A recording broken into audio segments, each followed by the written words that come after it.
और इसी विषय बड़ी खबर राजधानी भोपाल से आ रही है, जहां पर भारी बारिश के चलते भदभदा डैम का गेट खुला।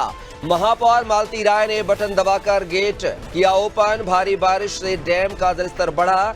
एहतियात के तौर पर प्रशासन ने उठाए कदम। प्रशासन की अपील, लोग नदी नालों से दूर रहें। तो ये खबर आपको बता रहे हैं भोपाल से, जहां पर तेज बारिश के बीच भदभदा डैम के गेट खोले गए हैं। महापौर मालती राय ने बटन दबाकर गेट को ओपन किया है। भारी बारिश से डैम का जलस्तर बढ़ा है। एहतियात के तौर पर प्रशासन ने एक कदम उठाया है। प्रशासन की अपील, लोग नदी नालों से दूर रहें।